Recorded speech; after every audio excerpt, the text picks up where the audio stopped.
আসসালামু আলাইকুম। আমাদের লিচু বাগানে একটা ঘর বানাতে হবে। তাই আমার আব্বা এসে একদিন আগে কিছু বাঁশ এনে খুঁটি করে এখানে পুঁতে রাখছে চতুর্পাশে। যে বাঁশগুলো মাটির মধ্যে পুঁতে দেয়া আছে, এই বাঁশগুলোকে আমরা খুঁটি বা গোছ বলে থাকি। হয়তো বিভিন্ন জায়গায় বিভিন্ন নাম থাকতে পারে। আমাদের এখানকার আঞ্চলিক নাম খুঁটি বা গোছ। যেহেতু আমার আব্বা একদিন আগেই খুঁটিগুলো চতুর্পাশে পুঁতে রাখছে ঘর বানানোর জন্যে, আজকে আমি এখানে এসেছি। যে জায়গায় ঘরটা হবে নিচ পাশটা একটু উঁচু-নিচু। উঁচু-নিচু হওয়ার কারণে এখানে ঠিকমতো থাকা যাবে না। এই কারণে আমি আসছি এখানে কিছু মাটি দিয়ে সমান করানোর জন্যে। আমাদের বাগানের এক সাইডে কিছু অংশ ফাঁকা জায়গা আছে। সেখান থেকে মাটি কেটে গামলায় করে নিয়ে এসে এখানে রাখতেছি। অনেক সময় ধরে মাটি কাটানোর পর এখন অনেকটা মাটি কেটেছি। এগুলো এখন এখানে চতুর্পাশে কোদাল দিয়ে টেনে টেনে সমান করে দিতে হবে। চতুর্পাশে সমান করে না দিলে এখানে রাতের বেলা থাকা যাবে না। যেহেতু আমার আব্বা এখানে রাতে থাকবে, তাই ঘরের চতুর্পাশে এবং মেঝের অংশটা ভালোভাবে সমান করে মাটিগুলো দিতে হবে। অনেক সময় ধরে চতুর্পাশে মাটিগুলো দেওয়ার পর এখন অনেকটাই সমান হয়ে আসছে মেঝের জায়গাটা।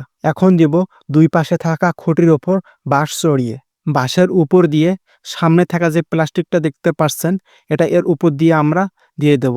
তারপরে প্লাস্টিকের দুই সাইডে আমরা মাটি উঠিয়ে দেব।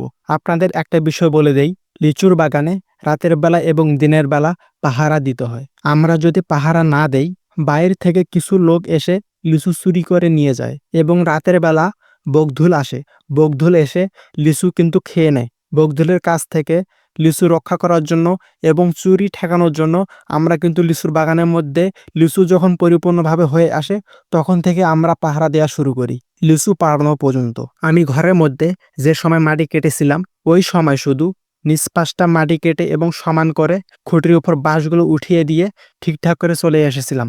আমি কিন্তু এই ঘরের মধ্যে বা ঘরের উপরে কোনো প্রকার কাগজ উঠিয়ে দেইনি। পরে কয়েক ঘন্টা পর যখন আমি ঘরের উপর কাগজটা ভালো করতে যাই, তারপর গিয়ে দেখি আমার আব্বা আগে এসে ঘরের উপরে কাগজটা দিয়ে দিয়েছে এবং কাগজের দুই সাইডে মাটি উঠিয়ে দিয়েছে। তাই আমাকে আর কাগজটা ঠিকঠাক করতে হয়নি। আমাদের লিচু বাগানে আমি শুধু দিনের বেলা থাকি এবং আমার আব্বাও মাঝে মধ্যে দিনের বেলা আসে, কিন্তু রাতের বেলা আমার একদিনও থাকার অভিজ্ঞতা হয়নি। কিন্তু রাতের বেলা আমার আব্বা থাকে এই ঘরের মধ্যে বা লিচুর বাগানে। আমারও ইচ্ছে ছিল লিচুর বাগানে রাতের বেলা রাত কাটানোর, কিন্তু কখনো হয়ে ওঠেনি এবং ছোটবেলায় অনেক থাকতে চেয়েছিলাম, কিন্তু আমাকে বাসা থেকে থাকতে দেয়নি। হয়তো এবারও থাকা হবে না, পরবর্তীতে কোনো এক বছরে থাকা হবে ইনশাআল্লাহ।